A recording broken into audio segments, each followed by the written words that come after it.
Selamat sore, Kak. Sore, Namanya Enji Anjika.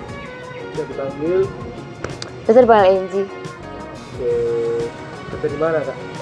Kerja di Solo Radio sebagai PR. Berapa lama? Baru 2 tahun ini. 2 tahun ini ya. Pengalamannya keren tuh. Gimana, Mbak? Selama menjadi PR di Solo Radio ya, apa sih yang dikerjain di sana? Sebenarnya banyak banget sih. Orang-orang taunya kalau PR sama marketing itu hampir sama, tapi sebenarnya kita punya tujuan yang sama dengan sub pekerjaan yang berbeda. Jadi kalau misalnya pengalaman jadi PR pasti ada seneng, sedih, suka duka, tapi semuanya menyenangkan. Oke, ngapain aja, Mbak, di sana? Di PR itu sebenarnya kita tidak hanya punya tujuan buat profit ya, apalagi di radionya sendiri, tapi lebih ke keadaan kerja, terus atmosfer teamwork di dalam satu kantor, terus apa yang terjadi dengan orang-orang di dalam kantor. Jadi nggak cuma luar aja nih yang kita perbaiki, tapi juga hubungan di dalamnya, kesehatan teamwork di dalam kantornya itu sendiri juga jadi perhatian buat si PR itu. Segmentasinya gimana, Kak?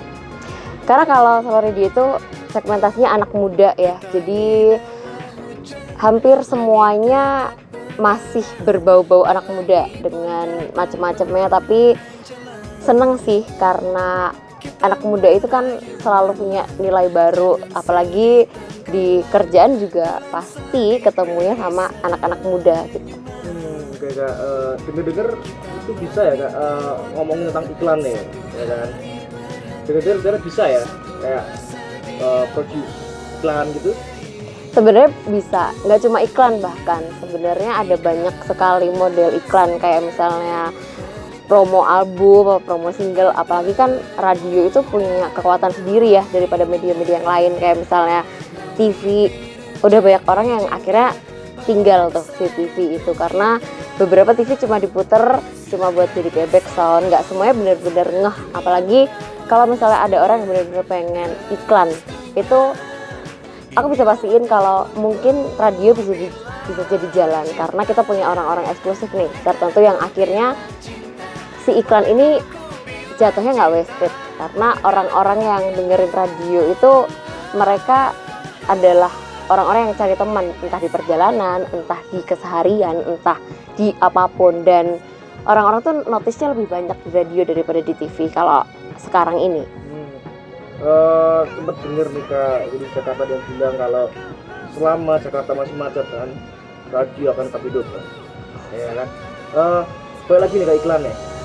Iklan yang proper tuh gimana sih, Kak?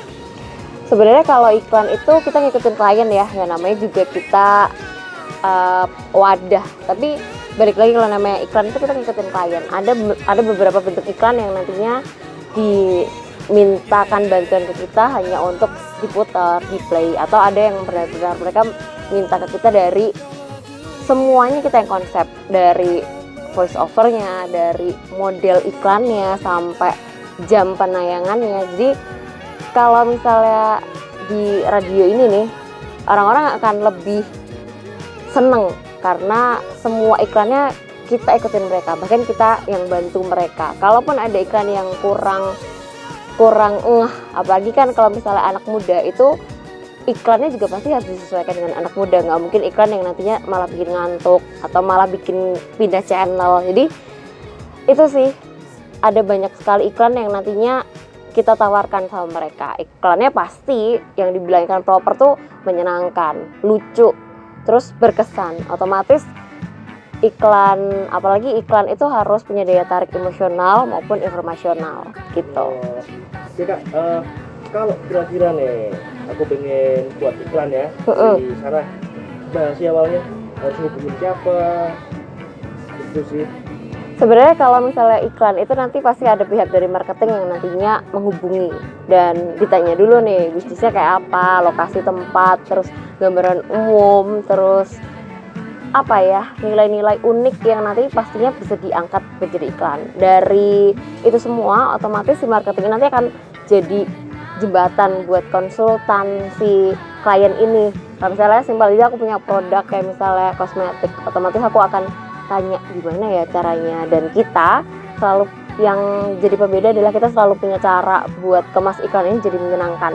Otomatis tidak hanya produknya saja yang dikenal, nggak hanya brandingnya aja, tapi orang akan ngeh, oh ini salah satu iklan yang menyenangkan, ini iklan lucu nih, apa sih produknya. Otomatis itu jadi daya tarik tersendiri sih. Jadi membuka tawaran iklan tuh nggak cuma jadi media yang ngeplay aja, bukan sebagai player aja, tapi jadi media yang justru bantu gimana caranya si klien ini puas muter iklan di tempat kita. Tadi kan kita ngomongin iklan ya. Katakanlah nih, aku tertarik nih masuk ke show radio ya. Kira-kira tapi nggak tahu nih mau masuk ke bagian mana nih. Kira-kira apa ya yang cocok gitu ya? Karena orang-orang yang mungkin masih belum tahu tapi pengen banget ikut ke katakanlah media yang di sana gitu.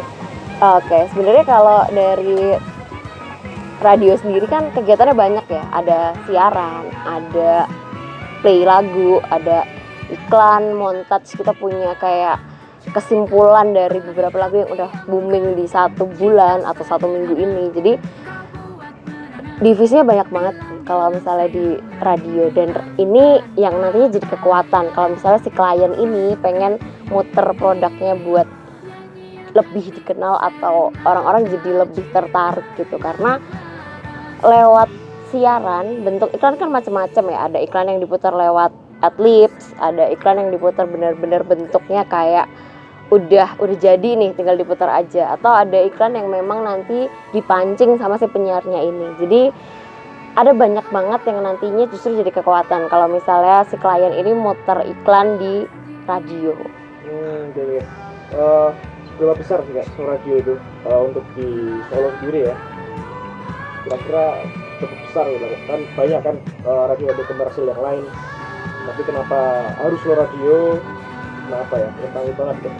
Oke, sebenarnya ada banyak banget radio di Solo yang sebenarnya punya segmentasi masing-masing. Tapi kenapa aku bisa bilang kalau misalnya Solo Radio ini bisa jadi nomor 1? Karena radio kita ini segmentasinya anak muda. Tapi bukan berarti yang di atas anak muda ini nggak bisa dengerin, enggak. Kita punya kekuatan di mana anak muda ini lebih notice gitu sama apa yang nantinya ditangkap, karena otomatis kalau misalnya kita sudah punya segmentasi anak muda, orang-orang kan lebih ngeh, oh arahannya membawa anak muda ini kemana, dan pastinya mau diarahkan kemana udah jelas. Jadi gitu. Jadi seberapa besar apa nggak seberapa besar aku bisa pastiin ini jadi yang nomor 1 sih kalau di Solo. Kita juga udah berkali-kali dapat awards baik dari penyiar maupun dari program-programnya. Jadi bisa nomor 1. Tidak terakhir ya nih ya, tolong dong kasih kesimpulan tuh mengenai show radio tuh, kesimpulan yang asik gitu kan. Ini adalah radio anak muda yang nantinya pasti bisa membawa anak muda buat lebih explore ataupun lebih dapat informasi, lebih bisa jadi teman kamu. Apalagi radio ini kan sifatnya nemenin ya, jadi ada banyak kegiatan selain dari kegiatan siaran. Kita juga punya kegiatan di luar, kayak misalnya acara-acara kamu punya grand opening tempat makan, atau kamu punya press release buat album apa single kamu. Ini adalah jalan, karena kita siap jadi media partner kamu kapanpun juga. Terima kasih Kak.